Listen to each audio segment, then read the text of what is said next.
Hey, how are you? It's Cherie. Welcome to Women Seeking Wholeness. This is a podcast for women who long to feel, express, and be who they were created to be. And I've got a great guest for you today. She actually is a coach and a podcaster. She's written a book. She's a speaker. Her name's Lori Lee. And she's going to share with us just some ways that we can kind of nestle into our past. If you've been following my podcast, you know this is a theme for me. I love bringing in guests who specialize in your story and making your mess your message and sort of leaning into and embracing your past, even if it's messy and ugly, because let's face it, none of us are perfect. So she's got some really great content around kind of living fearlessly in that space of like, this is who I am. This is where I've been. This is where I've come from. This is where I am today, and standing in that empowered place. Just to let you know, I do have these beautiful soul declaration cards, a set of 27 affirmations and 27 afformations. If any of you are familiar with that term, affirmation, it's just kind of like an affirmation, but you're phrasing it in the form of a question. And it sort of opens the space for you mentally and emotionally to kind of dive into what that is. And inquiry opens and it creates expansiveness. So that's kind of the psychology behind that. CherieBurton.com under products, check that out. And so without further ado, let's bring on Lori Lee. So thanks, Lori, for coming on today and sharing your time. And I've been a guest on your podcast once on a panel and once in sharing the adoption story that I have. And so it's just fun to be on the other end interviewing you. Absolutely. And your episodes are really powerful. So I'm excited to have them out there for people to listen to, and really excited to be on your show. It's a powerful show that you've got some great interviews on it. Thank you for having me on. Thank you. Well, good. I'm glad that we have that history together, and you've been to my retreat. So you kind of know my MO with empowerment of women, and that is your MO. So I know that you're a coach, you're a podcaster, you're a recently soon be published author. You speak to large audiences. Share with us, because your story, your emphasis on story, because that's your podcast name, right? Well, what is the name of that, by the way? It's The Power of Your Story, or this, remind me of the name of your podcast. The Love Your Story podcast. Sure, you're just going to have to listen more. I know. Well, I have you a link. I have literally all of these story themes going on in all these different subgroups of my life. I'm taking a graduate course called Writing Down the Soul. And it's all about embracing your story. And so it's really up for me. So I apologize. I like the name of your podcast. I think it's amazing. And I know you have a really poignant guests who come on and share very, very vulnerable stories. You had my sister Tanya come in and share her story, and hers is mind-blowing. So what got you so enthralled with that? What brought you to that place? Well, that is a great place to start because it's sort of the beginning of this work. The Love Your Story podcast is down the line 4 or 5 steps from where I started when I was finishing my master's degree, which is in folklore, as you mentioned in the introduction. All of my research, all my academic research is around the personal narrative. And the more I studied, the more research I did on the function of story, the more I realized the power. And as I was looking at what am I willing to spend 6 or 7 more years getting my PhD? What question am I willing to ask? Where I'm willing to spend that much time and effort and money. And at the time, the space I was in was, did everybody else's life turn out as they expected? Because mine did not. And I didn't love my story, and I wasn't okay with it because there was a lot of shame and failure around it. I come from a background that's very family oriented and, marriage oriented, children oriented. And I had been married and divorced 3 times. And really, there was almost a sense of, I can't believe this is my life. How did that happen to me? I'm not a slacker. How did I end up here? And it wasn't something, in the dating world, when the minute you say, yeah, I've been married 3 times, all the red flags, and there's clearly something wrong with you, So Oh, there's yeah, all that especially in stigma. our culture, especially in this culture that you and I share. Yes. Yes. And so I was very aware of all that. And really that's what I needed to work out. So I started a research project. It was a pre-dissertation research project. And I knew the name automatically. It was fascinating how it came because it was just Love Your Story. I knew that was the name of it. I put together this big research project that interviewed, it was 20 women that were across the country. So they were different socioeconomic status, different sexual orientations, different religions. They were, they just came from different geographic areas. And I just really wanted this wide spattering of no matter who you are, did your life turn out as you expected? And of course, you know the answer. Nobody's life turned out as they expected, because when we're expecting something, we are drawing on our dreams and our hopes and the happily ever afters and the things we saw in the Disney movies and all of those things that we want. We're not thinking about, I'm going to get raped, or my husband's going to cheat on me, or I'm going to get addicted to something, or I'm going to end up with a mental illness, or, that's not the stuff we picture in our stories. It's not what we're, So of course, nobody's story ends up as they expect, because we all get hit with very real life sorts of things. So that was the result. 19 out of 20 women's lives did not turn out as they expected. And there was kind of a sense of, okay, I'm not alone. And in hindsight, of course, it seems so obvious, but I shelved it after I did that. And I didn't know where it was going to go from there. But at that point, I hadn't worked through my story. And as fate would have it, one day, and it was probably really only 3 or 4 months after I finished that research, one of my friends walked into my office at work, and she said, "Lori, I just got back from this emotional intelligence training, and it was incredibly powerful. You need to go." And I looked at her and I said, "I need to go, do I? Why do I need to go?" Because she was making a pretty brazen statement, and she just looked at me. She said, "You have got to work through your issues with men. You're stuck." And I'm not even going to argue with her. I totally know I'm stuck, and I'm, worked for years. At that point, I'd been divorced for 6 years from my last husband, and I wanted a happy relationship. I wanted a good one. And I just, there was a lot of bitterness. There was a lot of mistrust. There was a lot of cynicism that, how do you get rid of when that's what your life experience gives you, And so I went. I just trusted her. I booked the flights out to Ohio because that's where it was. I registered for the workshop and flew out. And little did I know at that time that I would be flying out there on and off for the next year, doing one workshop after another, working my way up and through their system. And I ended up going through it all, having just magnificent, powerful experiences, to the point where I did finally come to love my story. And I saw it work with other people, and I saw and felt it firsthand. And when I got back, part of that empowerment that came from that is, remember the thing that you're here to do on the earth. Remember those old goals and ideals and things you wanted to accomplish when you were here that you've since buried through all of the heavy things that life has given you. And let's start opening that door again. And one of those things for me, because I'm a professional writer, I've written for, my bachelor's degree is in writing, and I am the author of 6 published books and hundreds of magazine articles. And I didn't know that about you.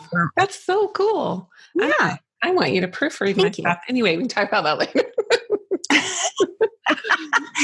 So I'd done a lot of writing, and that hope in the back of my heart was that someday I would write something that would be really powerful. New York Times bestseller, something that would just really help empower other people. That's what I want to do, was use my gift and my talent to do something like that. So as that got resurrected through this work, interestingly enough, it just transitioned into the Love Your Story podcast. And it was hard. It was a stretch. I'd never podcasted before. I didn't know how.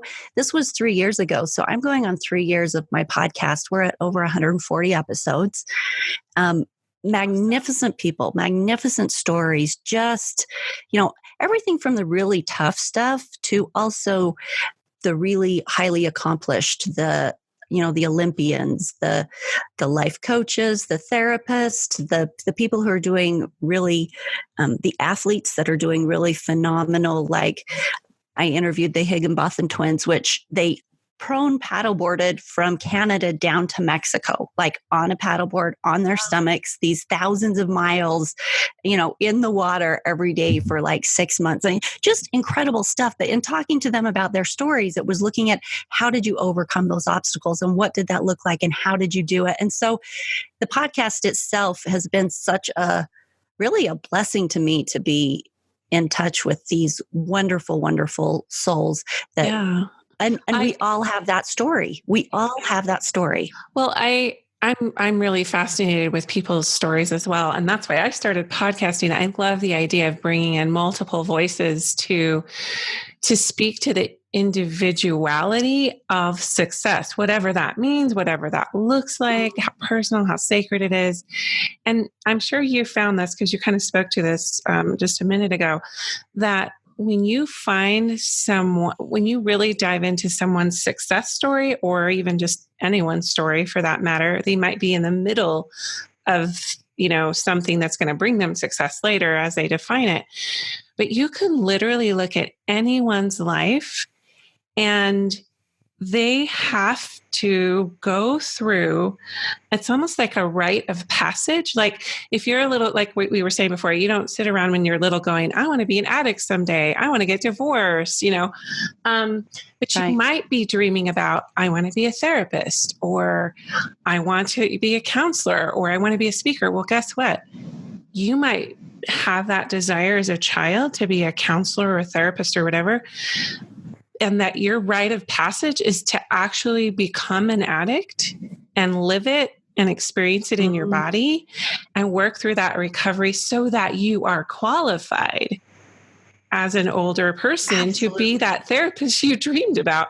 And for me, I think that's why we came to Earth. We came here to embody this construct of like all the stuff we inherited, all the generational, whatever, all the trauma, all the environmental stuff we deal with, that's the whole purpose, is to live in like that soup of darkness and residue and toxicity and work through it and then empower other people. It's not to just live this shiny, happy success story. Even like you're saying, even those Olympians had to, muddle through their own mental soup, if you will, and get a clear pathway to clarity and focus.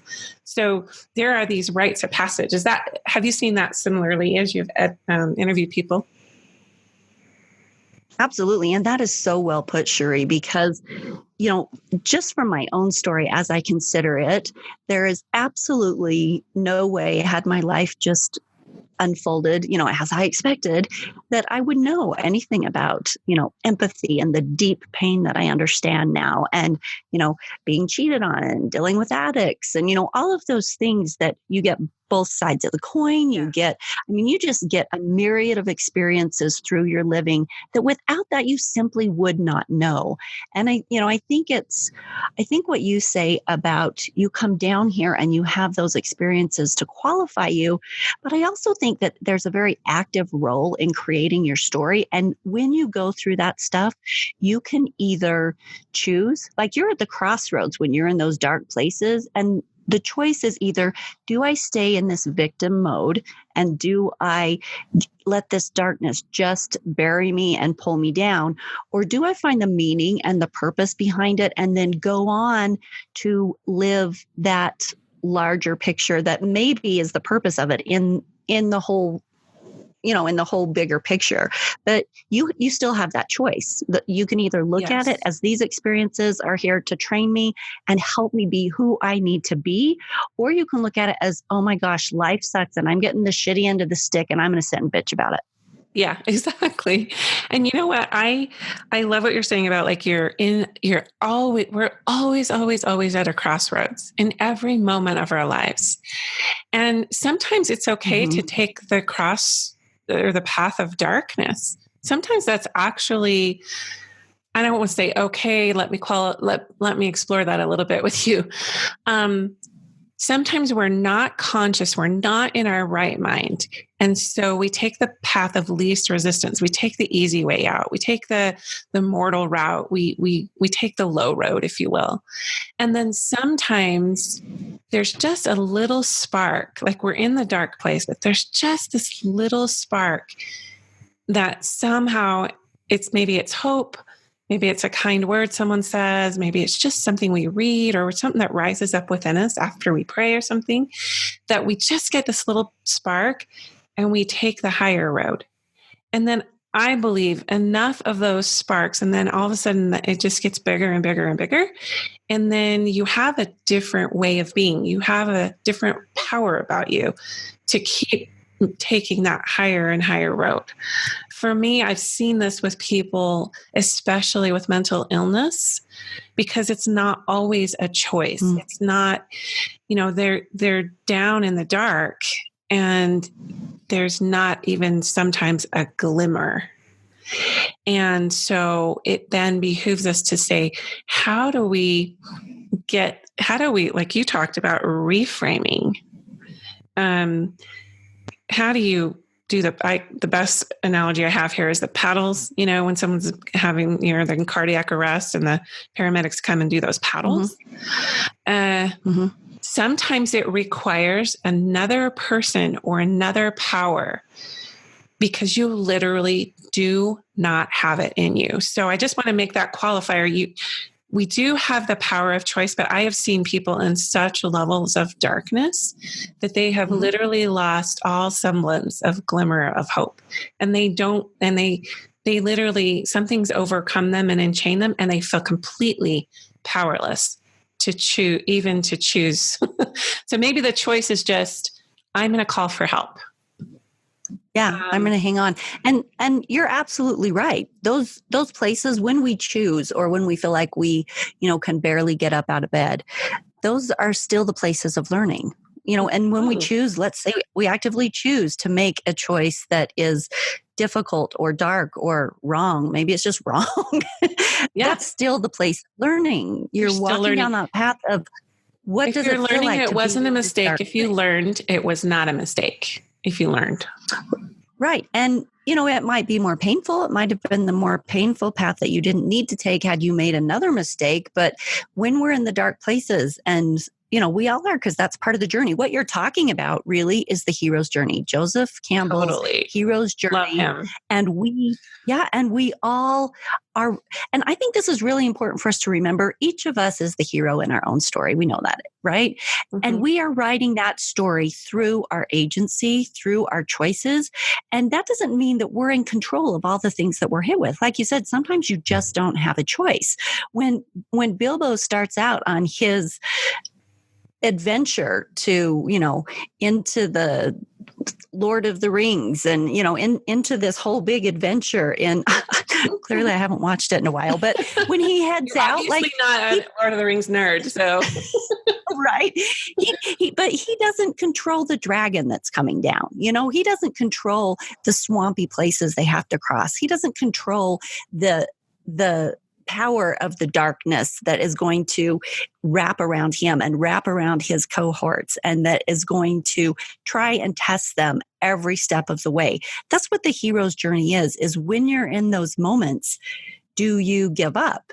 Do you, call out for help when you're in that darkest space? Do you help your friend? Do you carry somebody else? Yeah. We have control over very little of it, but what we do have control over is how we decide to process what happens to us and the action that we take within each crossroads. Okay, beautiful. So let's go there, because a lot of times I get really philosophical and esoteric. And I feel like people need, which is what you offer. And I feel like you offer the practicality that we need to sometimes take people by the hand who feel like, hey, I've exhausted what I know how to do in this situation. I've exhausted my current skill set. Sure. How do I up level? So that's kind of what your new book is about, the Living Intentional and Fearless Every Day. Is that the name of it? Yes, it's called LIFE, which stands for Living Intentional and Fearless Every Day. And it's actually a collection of 21 life connection challenges. So it's set up kind of as a workbook. It's beautiful, full color. I really like how it turned out. But wait, when does it come out? It's already out. It came out in March. Oh, so, I didn't even know. I'm going to grab it. I'm going to grab it. You'll enjoy it. So the idea behind it is that, we all know there's so many things we should do. Sometimes I think we're overwhelmed with all the things we should do that we just either aren't motivated to, or we don't have enough time, or real life just kicks in and we don't get to our meditation that day. We already have lots and lots of tools and we know what they are. But sometimes, so this collection of 21 life connection challenges is a collection that I have seen work with hundreds of people. When I was going through that emotional intelligence training that I was telling you about, a lot of our time was spent with the coaches saying, okay, you go and do this. And if you didn't do the things they told you to do, you got kicked out of the program. So it wasn't like you really had choice. You had to get uncomfortable. And it was okay because, none of it was morally challenging or anything, but you had to get out of your comfort zone to do things that, you didn't realize as a participant what you were going to get out of it. The coaches did, but you didn't until you had done it.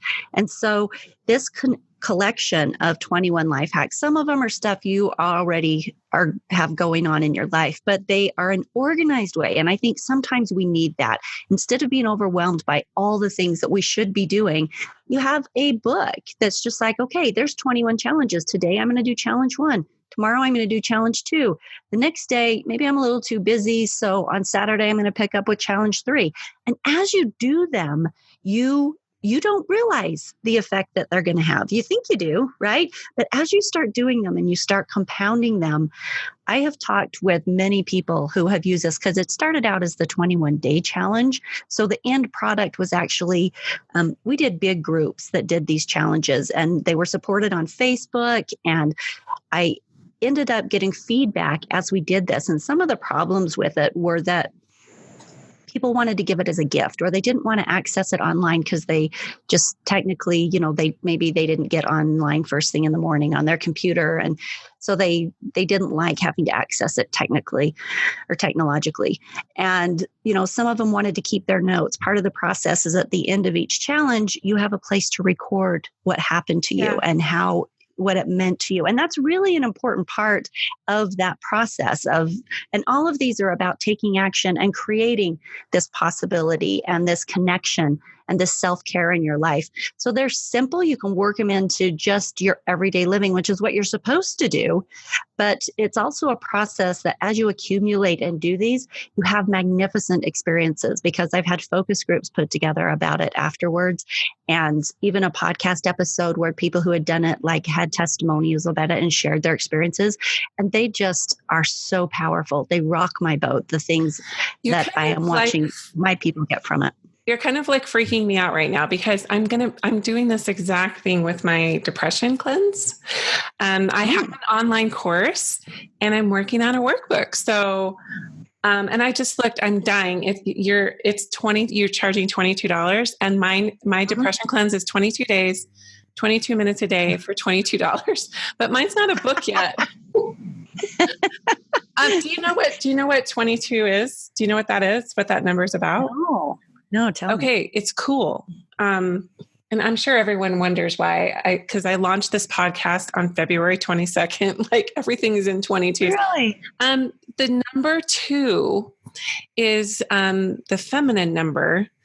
And it's definitely, if you think all the way back in the Garden of Eden, this is kind of a side note, but it's cool. Just maybe it'll help you know why you chose the 22. But it's okay. And so Eve was second, not to mean second seat creation, but there was a completion to it. And it's also the number of opposition. So think of all the feminine has had to endure in this life with opposition. So it's sort of a humility role, but it's also 2 is, so when you put 2 2s together, as in 22, it has a double power. It's like a master number. And I recently discovered when I was in France last year on the Mary Magdalene tour, that it's the Magdalene number. Also, it's the number of feminine wholeness. And they celebrate her every year on July 22nd. I don't know if it's her I don't think it's her birthday. I don't know how they could know her birthday, but it's just a number they celebrate for her with July 22nd. So anyway, I'm just kind of freaking out. They're like, you have the 22 and like your workbook is kind of what I want to do with my depression cleanse. So thanks for being a second witness, number 2 for my own creation. But I love the practicality. Thank you for the education about 22. Oh, good. Yeah, we helped each other there. But here's the thing: what's really affirming that you're sharing here about many challenges or coming back to something and revisiting it. I think people get caught up, especially people who are perfectionistic or prone to depression or get really hard on themselves. Is if I can't do this whole thing like in this ordered way, or if I can't do this whole thing, then I'm just not going to do it at all. Sure. It's sort of an all or nothing, black, white approach. And that I think the power of something for people to come back and revisit as a standing offer, if you will, as opposed to like, this is compulsory. You've got to work all the way through this. I learned that in my focus group with the first group of the 22-day depression cleanse. We had 50 women in a Facebook community, and it's exactly what you were saying.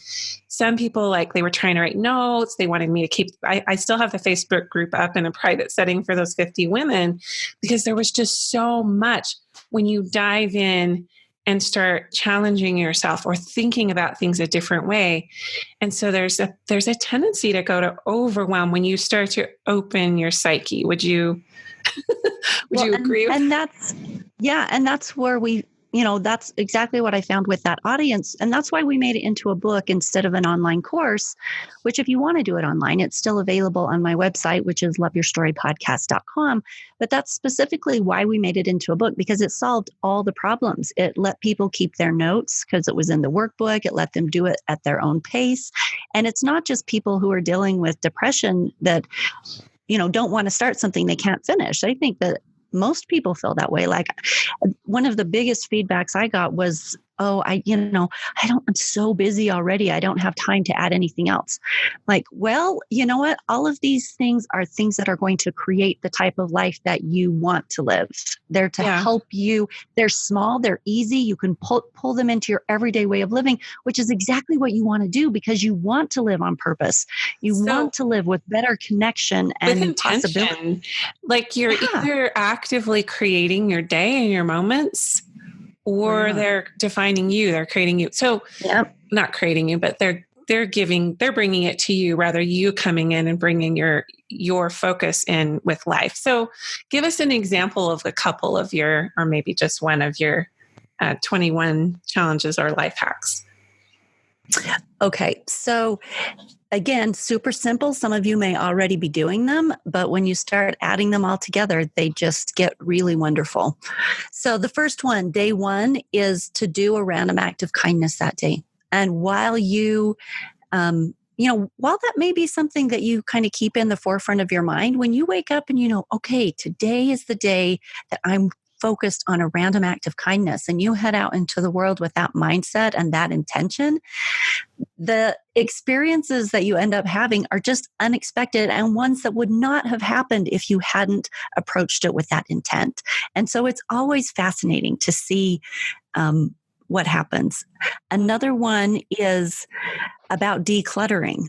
And so I had one of the testimonials I loved the most was this woman who started doing the decluttering process, which was simple. It was, get rid of one thing today. Start with one thing that's in your space that isn't building you, and you're going to give it to somebody else today. You're going to give it to the Salvation Army or to the DI, or, and what that does is it just sparks that idea. It's the life hack of cleaning out, decluttering, and then you get to see where that goes. But with her experience, she took it serious and ended up getting rid of thing, and she kept doing it, this idea of integrating this into your life. So she kept doing it over the next 6 months. And then she came to this space where, because she had been so good with letting go, with releasing things that didn't need to be in her life, there was a call, there was a time she lived up near a reservation where there was a bad storm, and the people on the reservation didn't have electricity and warmth and things. And she had like a closet full of blankets that actually had been very meaningful to her, that she, her family had made them. They were, blankets from when her children were little. And so she'd kept them all, but she never used them. And they just sat there. And because that had become a habit of letting things go, she was able to take that whole set of blankets and package them with love and send them to these people that she didn't know. But one of the things she shared about it was that she really felt like all the love that had gone into those blankets would also go with those blankets and wrap around those people who were in need and who really needed the love and the warmth at that time. And it was beautiful. It was beautiful the way that she shared that story. And there's something about, with this whole, diving in and like serving people, there's something that kind of completes you. It's like, there's one thing to kind of process things internally, but some people need a pathway. They need someone to tell them, okay, go find a way to serve somebody. Go get out of yourself. Well, and it's not like we all don't know that we should like be looking for random acts of kindness. Like it's not like groundbreaking news, but when you have a program to follow, like the book with 21 challenges, and it's like, okay, today I get to focus on this specifically. And it gives you just this really fun way to focus on bringing good things into your life. So I love that it's in one workbook space, but I've also had people do it in groups, like groups of women or families or couples. And that's super fun to watch, because when you get your whole family together and you're planning with your kids, what kind of random act of kindness are we going to do today? And, they go buy donuts for the men at the fire station, or they go give popsicles to the homeless people that are on Main Street, or, whatever it is they decide to do. These are just some of the testimonials people have spoken about. But as a family or as a couple, you're also creating that synergy between multiple people working on these things together. So you're creating that connection not only with the community or the things that you do, but you're creating that connection with your own personal relationship. So that sort of doubles it. That gives it the superpower punch. Great. So let's kind of round this out with kind of putting this, because I know we kind of open this with how we all have these stories. A lot of them are shame-based. We don't know how to contextualize them so that we can move forward. What are your best ways to sort of do that reframing? I've had a couple of other episodes where we focused on, people's stories and how you kind of own it. We didn't really go into practicality around, how you sort of like embrace it and in the context of wholeness. So how would you share with us your wisdom around, with all of the many interviews you've done and the work you've done with people and with yourself in kind of reframing your own story, how would you say is the most healing or proactive, there you go, proactivity is key, way for someone to sort of take their past and kind of own it and, I guess, transmute it in a way to gift the earth with their purpose? That's a loaded question. It's a really long question, but do you know what I mean?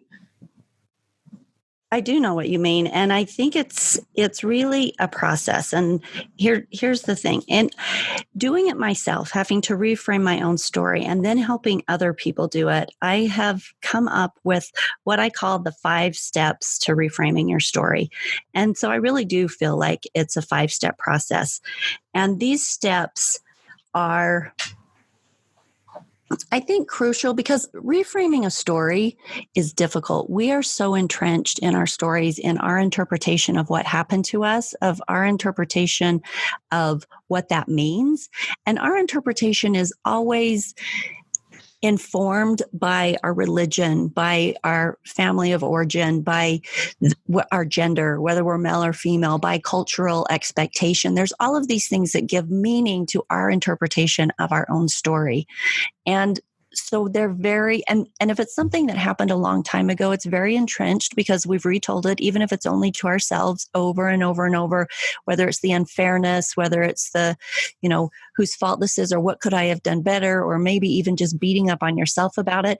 Whatever that story is that's getting in our way from our past, it is often very difficult to reframe it yourself. So it's not like, oh, I'm just going to look at it differently. I think that depending on the difficulty of that story, you may need help.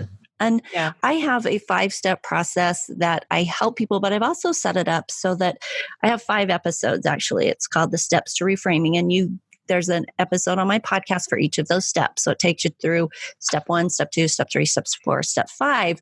And then if they still need help, if they feel like, okay, I really need help doing this, then they can call me and I work with them on a story consulting basis, coaching, you can call it whatever you want. But I think to sum up, and no, not to sum up, but to pull out one of the steps that I think is most pertinent is to be able to find the meaning and the purpose behind what happened to you so that you don't stay in a place that's filled with that cynicism and darkness, but that you find what you can take away from it that can empower you. And it makes me think of Viktor Frankl's story of when he was helping, there was a man that came to him and said, my wife has died. I am having such a horrible time living without her. I just have no purpose. I don't want to live anymore. And, Viktor Frankl's story being the survivor of the concentration camp and being a psychiatrist. And so very wise, a man who knows very much in his book, the meaning of life. Is that what it's called? Viktor Frankl's Man's Search for Meaning, I think. Yes, Man's Search for Meaning. Yes. Anyway, fantastic and powerful, well-known, just a classic. But as he was dealing with this client of his, he looked at him and he just said, what would have happened if your wife or if you had died first and your wife had been here without you? And the man said, oh, she could never have handled it. She just, she would have been absolutely miserable. And he looked at him and he said, well, aren't you glad that you got the opportunity to give your wife that relief? And just the fact that Viktor Frankl could help this man reframe what had happened to him, gave that man an insight into the purpose and meaning about him staying on this planet in this life longer than his wife so that he could relieve any suffering that she would have had if he had gone first. And that was enough meaning and purpose behind that event. The man got up, walked out. He was great. That had given him what he needed, just that simple reframe on that story. So I think the most powerful of all the steps is being able to reframe and find the meaning. And I say it's hard because even when I was going through my reframe, I just remember sitting outside that convention center and I was sitting on the ground back against this brick wall. I was just crying. And my buddy, the person that I was working with, that was sort of my go-to guy, he's like, what's wrong? And, we weren't being, we weren't pulling any shots here. We were here to heal. We were here to do stuff. And I said, I just don't know how to not be a victim in these things that happened to me.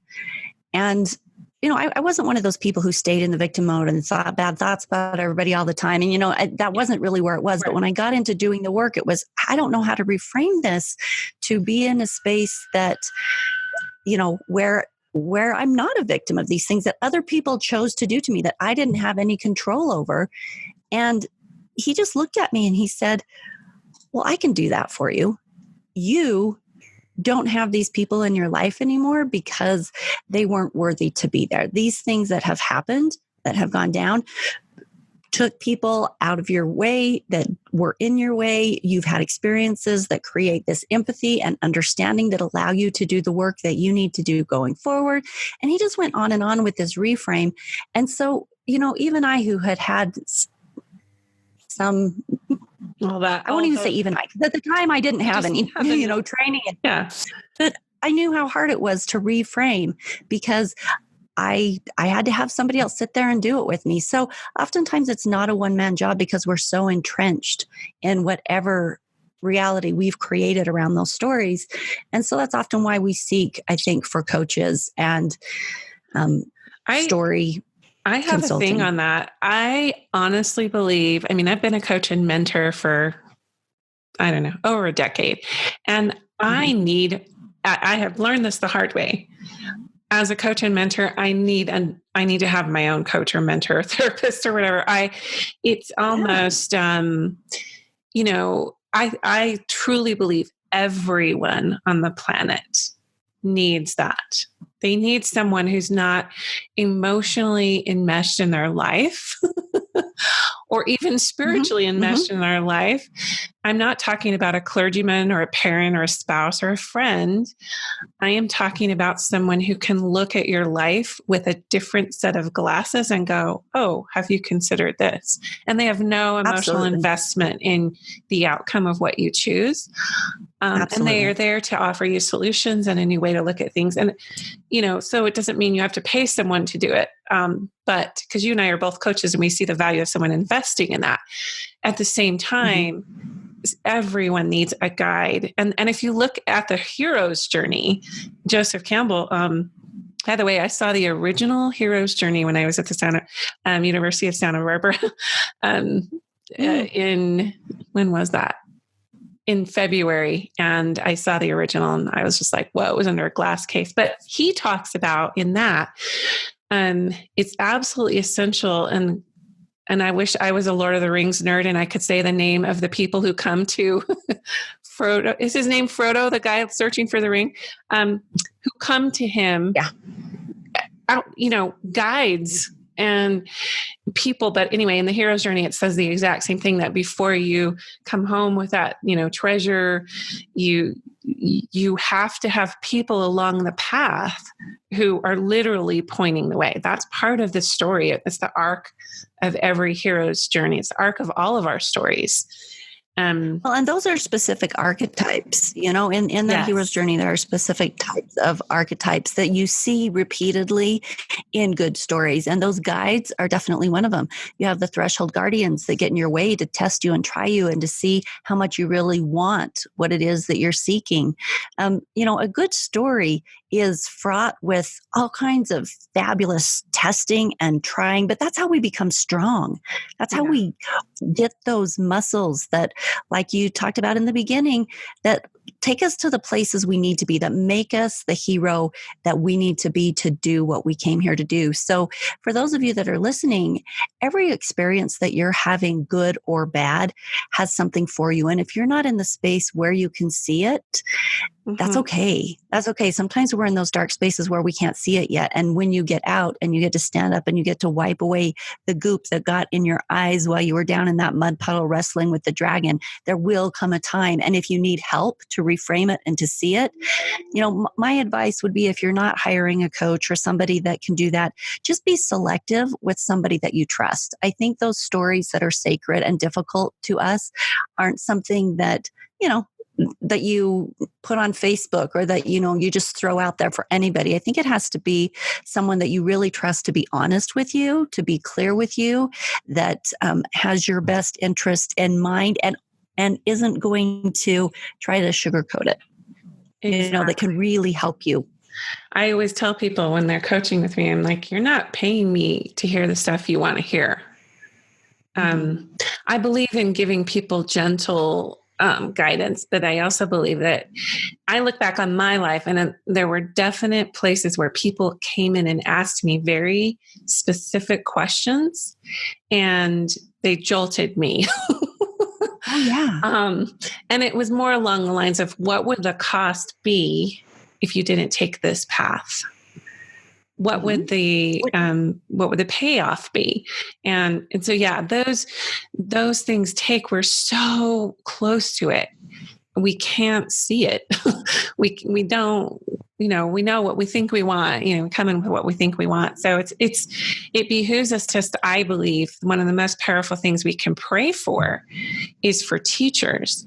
And there's actually a scripture in Isaiah, and it's kind of also other Eastern modalities, they talk about when the student is ready, the teacher will come. But in Isaiah, it says, thine eyes shall see thy teachers. And it's so true. I look back on my life, and sometimes the teacher was a child.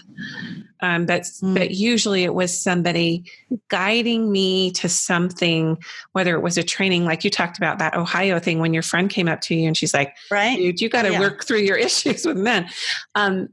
It's like, that's exactly what I mean by when people use boldness and they ask questions, it can be so powerful. Like we can walk away wounded, right? And then stew on it. But absolutely. Those are, great examples. Sally's a great example of that. Here's your neon sign. Go and here's the solution. Take care of yourself. Yeah.